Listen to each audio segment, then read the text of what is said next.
Welcome back to penpalwithnazom, a series where I share silent struggles that young women like me may be going through but are too embarrassed to talk about openly. We're going to be discussing anonymous real life stories, touching on very personal issues that you really can't talk about to anyone else or you're too shy to talk about.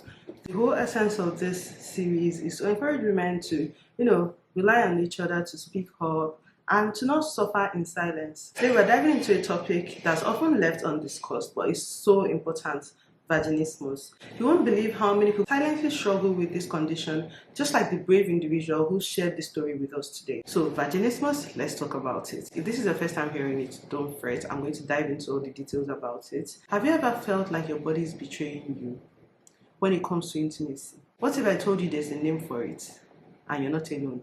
Stay with me, because we are unpacking this and offering some answers today. So here's the story we have that has been shared by a community member. So you can just pause to read it. It might resonate with you, it may not, but just read it. It's from someone who hasn't been diagnosed just yet, but suspects this may be the case.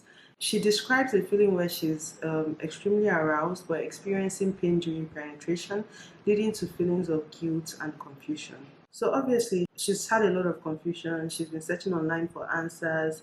Can you imagine how isolating this must feel? Let's even unpack this a little bit more. So what is vaginismus? Vaginismus is a condition where the vaginal muscles involuntarily contract during penetration, making it painful or even impossible. It's not about lack of attraction or love. This is just your body responding to anxiety, trauma, or other physical factors. Simply put, it's when the muscles around the vagina tighten up on their own. This can make things like using tampons or having sex uncomfortable or even painful. But why does this happen? Well, it can be due to a few reasons like stress, anxiety, or even past experiences that your body remembers. It's important to understand that it's not your fault and you're not alone. So if you or someone you know has ever faced something like this or something similar, hit the like button, comment below so that we can keep this series going. Because this conversation needs to be normalized. Difficult topics like this need to be normalized. You don't have to struggle in silence. And here's a question for you. What's one way you think society can better support women experiencing this condition? And so now let's talk about what you can do if you find yourself in such a situation. Now, if you think you might have vaginismus, here are 3 steps to consider. Number 1, you must seek professional help. Talk to a gynecologist or a pelvic floor therapist. Number 2, make sure you're communicating with your partner. Let them know it isn't about them. There's nothing wrong with them. You're attracted to them, you love them, but it's just something your body is experiencing.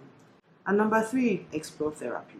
Psychological factors like anxiety or trauma can play a huge role, and therapy can help. Remember, it's so important to remember this isn't your fault. Your body is telling you something, and with the right support, healing is possible.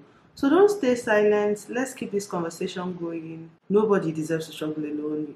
Everyone needs someone to talk to. Everybody. I encourage you to share, subscribe to this channel, stay tuned for more content. Obviously, with more time, we hope to be able to have professionals who can help people who are going through sensitive issues like this. But for now, let's just discuss about it and possibly start from there. If this series gains traction, who knows what's in the future for it. Before we wrap up, I want to take this moment to share why this video and others like Kate are so important. And they matter so much to me. This isn't about sharing stories or discussing challenges. This is about creating a safe space where young women can feel seen, they can feel heard, they can feel supported. No matter your background, no matter where you may come from, what language you speak, we're here for you. There are so many issues like vaginismus that women are silently struggling. They are too ashamed to speak up, too embarrassed to share.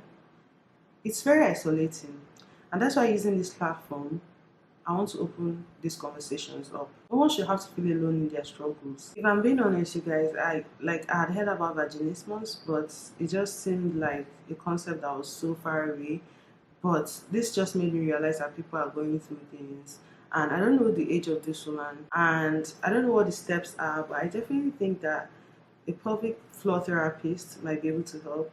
And hopefully she has a very patient and loving partner, which it sounds like she does. Issues like this are so delicate. Honestly, quite frankly, I read up on this. After hearing this story, I had to do a little bit of research to find out exactly what this is. Is it just the, oh, there's not enough foreplay? You know, and I'm too embarrassed to say this, but it's a lot more complicated than that.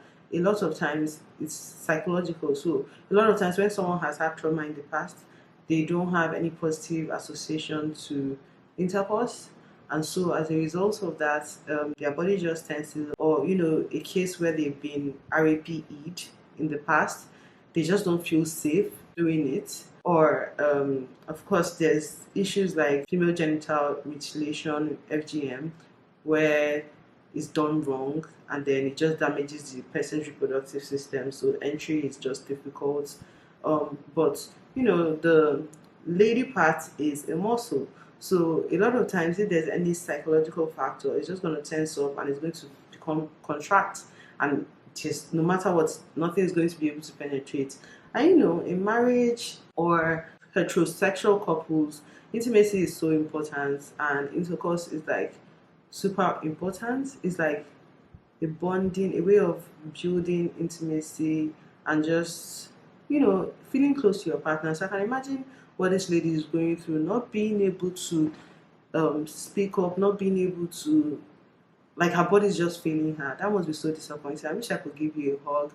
And I hope as you're watching this video, you feel a little bit lighter. And to anyone else who is going through this and has no one to talk to, you see, you're not alone.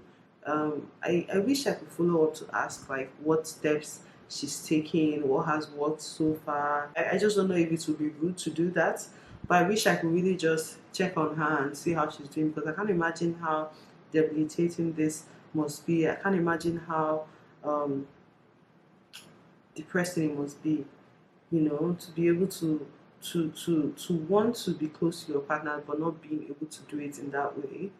And also feelings of disappointment, feeling like you're not enough. It's just, I'm getting emotional. According to what I've read up on this, there's no fix. Okay, so it's not like she can just go to her doctor and her doctor will say, oh, take this medication. I believe there's like Botox to try and essentially relax the muscles. And there's also pelvic floor exercises that will help to again relax the muscles and help you to have some form of intimacy with your partner. But these are not one-time fixes. These are things that you don't have to be done over a specific period of time. I wish this community member well. If you know of any experts, if you have any suggestions, you know someone who has gone through something like this, and if you have advice that may help, please share with us in the comment section. The community member will be reading your comments. And yes, please, if there's any useful advice, I'll also send back to her email. Please keep the comments respectful. I don't want any negativity or any side comments that will make the lady who was brave enough to share the story feel a little bit weird or awkward. Let's keep it very positive. So if you have any story, any silent struggle that you're dealing with, you can send the story to penpalwithnazom@gmail.com. And yeah, there just might be a chance for me to actually come here and talk about it, offer a little bit more education on it. As I said, there's no need to suffer in silence. And I'm so excited for what the future holds.